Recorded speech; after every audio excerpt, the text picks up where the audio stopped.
Okay, let's make dessert. Chocolate mousse cheesecake with cherry almond crust. I'm excited already because it sounds so good. All right, this is a really, really simple to put together dessert. It's going to remind you a lot of cheesecake, but we've made some modifications to make it a little bit healthier, which is always a good thing. The first thing we're going to do is we're going to make a crust. And if you've ever made cheesecake, you know that your usual cheesecake crust is it's graham crackers, it's butter, and it's sugar. So it's basically white flour, sugar, and fat. And which is, it's fine once in a while for a treat, but as long as we're doing this, why don't we try to make this a little bit healthier? So we're going to make our cheesecake in a 9-inch pan with a removable bottom like that. Sometimes there's ones called springform, which have like a clamp on the side, which will work really well too. If you don't have something like this, and if your pan doesn't have a removable bottom, it'll probably work. It'll be a little bit harder to serve. So the other thing you could do, which would be great, is just make this in a pie pan. It's going to work perfectly because we're just going to put the crust on the bottom. So pie pan, good size pie pan will work really well. I am going to spray this with pan spray because we don't want the filling to stick. We're not going to bake this cheesecake. This one's going to go in the refrigerator. And so I just want to be sure that when we do this that it's not going to stick when we go to take it out. All right, so we're going to just set that aside. And to make the crust, as I said, I wanted to do something more than just, graham crackers and butter and sugar. But I wanted this to be a little indulgent. It's end of the year, we're kind of celebrating, and so it's fine. And because I knew the filling was going to be chocolate, and I'm actually working with a new flavor of Formula One that we just launched not too long ago here in the US.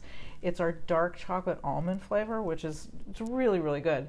And so I just wanted to continue that whole almond flavor.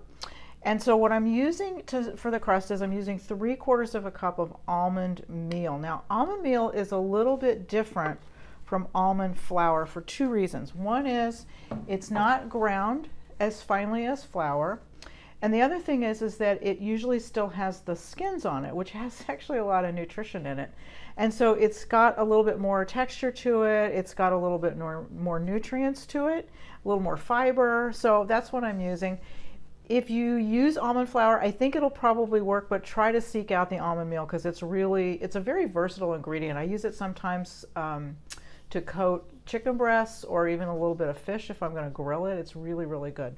All right, 3/4 of a cup of almond meal. Then I'm going to use 3/4 of a cup of dried cherries because cherry and chocolate and almond is just such a winning combination. Now, the nice thing about this recipe though is it's really versatile. So if you wanted to use a different dried fruit, by all means go ahead. You could also use a different nut. You could use walnuts, you could use cashews, you could use probably any kind of nut that you wanted to. You could either grind it up into a meal if you want to do that, or you can just use the whole ones because we're going to put it in the food processor anyway. All right, so 3/4 of a cup of dried cherries, and then we need something to kind of hold this together. And so to continue the whole almond flavor thing that we've got going, I'm going to put in 2 tablespoons of almond butter. And again, in terms of versatility, I think there's lots you could do here. Peanut butter, of course, would work. I think tahini, which is sesame butter, would be delicious in this, depending on what fruits you decided to use. I think that would be really good, for instance, like with dried apricots. There's a lot of things you could do with that. All right, that's it. That's all that goes in the crust. Now, I'm doing this in the food processor. You could do this in the blender. If you do, you're probably going to have to start and stop a little bit and scrape down the sides, but it should work. But I wanted to just do this because it's quick, and what you're going to see is we're just going to blend it very quickly, and the whole thing's going to just hold together sort of magically. So here we go.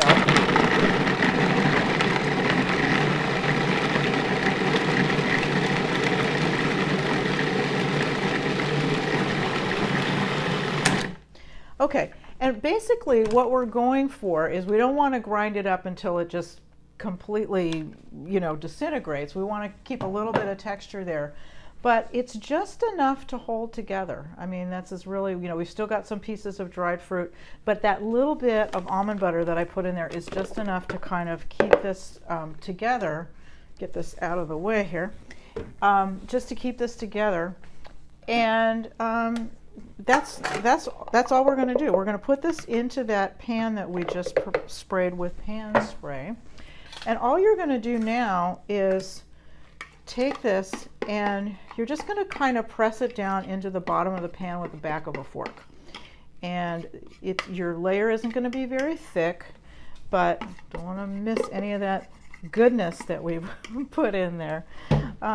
Just take your back of your fork like that, spread this around, and then just take your fork and sort of push the ingredients towards the edges of the pan. We want to get all the way to the edge, and we want to be sure that the bottom's covered pretty well. But, you know, just kind of tamp it down with your fork. You just want this to hold together. You don't have to get super fancy with this, but it makes a really good base for what we're going to put inside, because we've got so much flavor in there. And while I'm doing this, let's just talk about also just nutritionally what we've got going on. You know, almonds, we talk at Herbalife a lot about, you know, balanced meals and healthy fats and so forth. And tree nuts, so those are things like almonds and walnuts and pecans, are particularly good sources of those healthy fats. And so, you know, whenever we can incorporate them, if we're going to use some fat in a recipe, using something like an almond or a walnut's always a good idea. And then the cherries, because they are just a dried fruit, we've got a lot of vitamin C, for example, from those cherries. And cherries actually have a little bit of iron in them too, which is sort of good too. All right, so that's it. That's all you have to do. Just pat that down. I've made that nice and smooth. I'm going to put this in the refrigerator. You don't really have to if you're going to go ahead and make your filling right away. But if you decide for some reason you need to stop in the middle, put this in the refrigerator. That way it'll just keep it from getting too soft. So I'm going to pop that in the refrigerator without taking my my microphone with me. All right, so that's that. Sorry guys, I gotta untangle myself here so I can move. Now, in order to make the filling, what we're gonna do is what's gonna hold this filling together, we're gonna use some gelatin. Now, if you've made cheesecake before, one of the reasons I wanted to modify this is because your typical cheesecake, it's very heavy and it's very high calorie because we've got, you know, it's got cream cheese, it's got sour cream, it's got eggs, it's baked, it's, you know, it's big and it's thick, but it's very, very, very high in calories. And so what we're using to make this sort of lighter version, in addition to using our dark chocolate almond Formula 1, is we are going to use a little cream cheese. I'm going to use some whipped cream cheese and some yogurt and a little bit of milk, but we need something to help it kind of set up. And so I'm using just plain gelatin. Now, if you don't want to use gelatin, if you're looking for a vegetarian alternative, you can buy something in the store called agar or agar. This one is called agar. And this is a gelatin-like product. It's derived from seaweed. And I'm going to just use the regular gelatin today. The reason is that this one, you're going to see in a minute, we're going to dissolve this one in boiling water. Agar, if you decide to use it, it sets up almost immediately. And so it's something that you might want to experiment with a little bit. You're probably going to want to add this at the very last minute, but just wanted to mention that in case you wanted to look for an alternative. All right, so what we do for the gelatin is we're going to take a half a cup of boiling water and pour that into a bowl. And then we just sprinkle the gelatin on top and stir it and set it aside. Now, another caution is don't do this unless you're ready to go ahead and make the rest of the filling, because as this cools, it's going to set up. So we just are going to put this aside for a minute. So just sprinkle this on top, and you're going to stir this up with a fork until it's well dissolved. And each one of these packets that I'm using is about a tablespoon of gelatin. I don't know if you can buy it in bulk. It's almost always sold like this in these packets. All right, so we're going to stir that up and set that aside. And again, what that's going to do, this is unflavored gelatin. What this is going to do is just going to help our chocolate mousse cheesecake set up. Okay, so that's all we need to do with that. We're going to set that aside. And now I'm going to pull out my mixer. I don't think I've ever done a recipe where I had to use my big fancy mixer, so I was very excited about this. It's also really heavy. All right, and now you don't have to use your big fancy mixer, but what we want to do is we want to whip this filling up. We want to get it really light and really fluffy. So if you have a hand mixer, that's great. If you've got lots of good arm strength or you're looking for a good workout, you can do this just with a regular whisk.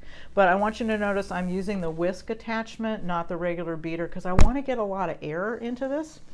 All right, so to get our flavor and to get tons of nutrition, I'm starting with 8 scoops of our Formula One dark chocolate almond. Now, again, the versatility of this recipe is you can use any flavor you want to. I think in the summertime using a fruit flavor would be really wonderful, but I was going for chocolate. So I've got 8 scoops of that going into the mixer.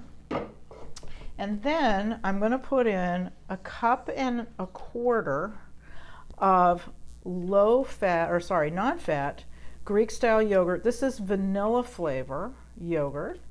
And yogurt makes such a great stand-in for sour cream in recipes like this because, you know, it's non-fat, whereas sour cream is a lot of fat. But it's got the same texture and it's got the same tang, which is really nice.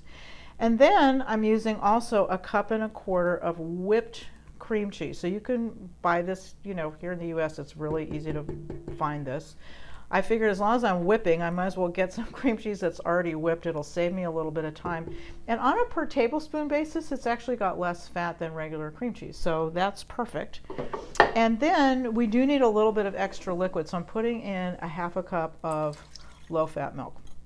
All right, and that is it until we add the gelatin. So I'm going to turn this on. When I did this the first time, I was getting very aggressive. I turned it on high and all the Formula One powder went flying. So I'm going to start slowly.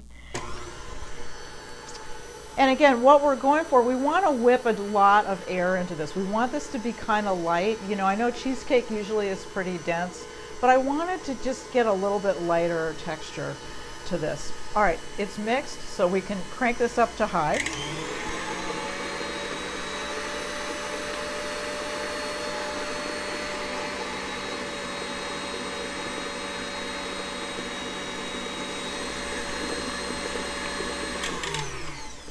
All right, what I want you to see is that this is already kind of getting to be this nice, almost like a marshmallowy texture.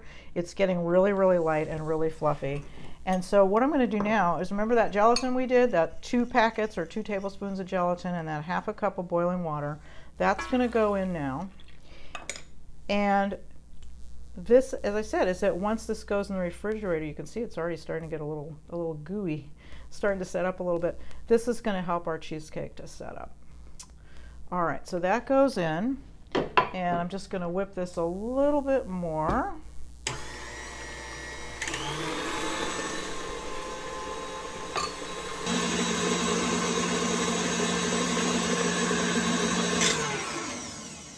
All right, so this is now beautiful. I mean, the texture is kind of amazing here.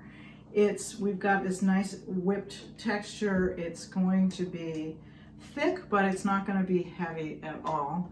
So I'm going to take this off here, which you can see, it's got this wonderful, like I said, kind of almost like a marshmallowy type of texture, which is pretty amazing. All right, so I pulled this out of the refrigerator, and this is now going to go on top of the crust that we made.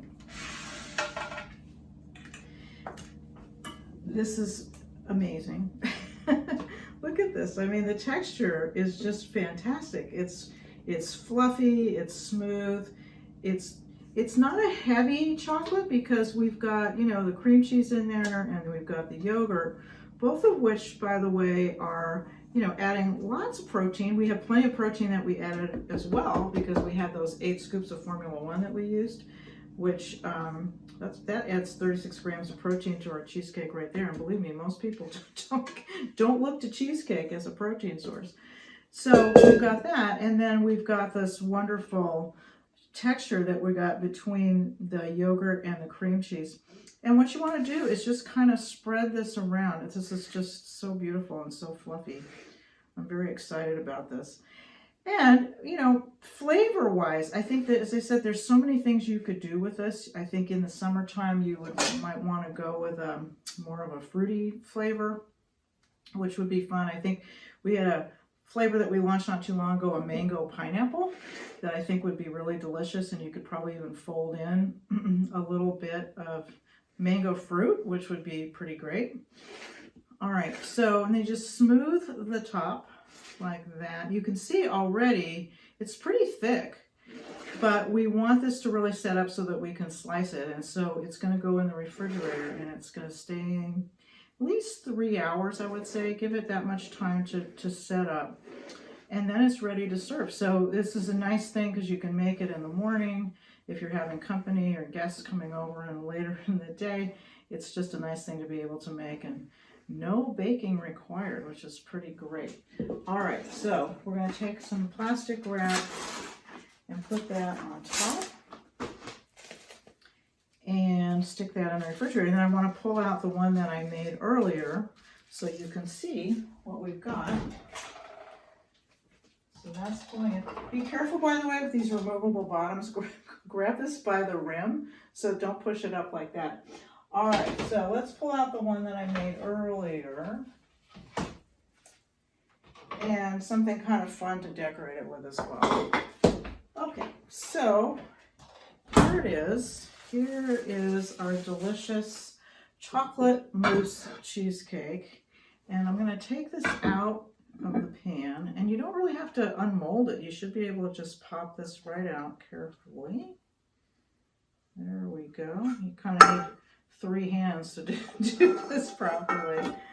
And I'm going to set this on my plate here. And what I did for fun to decorate, as long as we were doing this, I might as well go all the way. If you've never made chocolate leaves, it's really fun. You just get some leaves out of your yard. These are just some oak leaves that I found outside. You want to use leaves that are not toxic. You wash them, you pat them dry with paper towels, and then you just melt some chocolate. I just melted some chocolate chips that I had. This is just milk chocolate chips. And you paint the underside of the leaf, not the top, the underside, all the way to the edges, and then just stick them in the freezer for like 10 minutes. And then the chocolate will harden, but the leaf won't be frozen yet, so you'll be able to just peel it right off. And then once you do that, you can just stick them in the refrigerator. They're really fun. They're fun to make, and they look really pretty on top of your dessert. So I figured as long as we were making dessert, why not do that and get kind of fancy with it? So that's really pretty. And we're going to get 12 pretty good sized servings out of this. This is a pretty big cheesecake. And yet when I tell you about all the nutrition that's in it, you're going to be kind of amazed, especially compared to a typical cheesecake. So there we go. Let's go ahead and cut this, because I do want you to see the texture of this cheesecake. Get there in between my leaves there. I want you to be able to see the texture of the cheesecake, as well as what the, not just the filling, but I want you to see how this looks with the crust. I hate to ruin my leaf, so I'm going to cut a really giant piece here, just so that you can see how this looks. I love this because, you know, as I said, cheesecake is a pretty popular dessert, but it's one of those things that it's just so heavy that, you know, you almost have to plan your whole day around it because it's just got so many calories in it. So you can see that this sliced up really nicely, right? It's just perfect. We've got that nice crust that you can see on the bottom. And of course our beautiful chocolate leaf. I probably could have made smaller ones. And then when we cut into it, what you'll see is it just cuts perfectly. I'm going to taste it. And what I love about this is it's got this nice chocolate mousse texture. Even though we use gelatin, it's not the texture of Jell-O. So I don't want you to think that this is going to be that gelatinous. It's not. We didn't really use that much. To use 2 tablespoons of this and this entire cheesecake, it was really just enough to hold it together. So that's why I chose to do this. And I was able to keep that kind of chocolate mousse cheesecakey texture that I was after. So lots of fun, great recipe. Quick to do, very easy to put together, and something that I hope you'll try at home. And if you do, let me know. And if you change the flavors, you use a different flavor of Formula One, you change something around the crust, let us know. Share your recipes. It's always fun to do that. Don't go away, because we packed a ton of nutrition in here, and I'm going to give you all the numbers when we get back. So don't go away.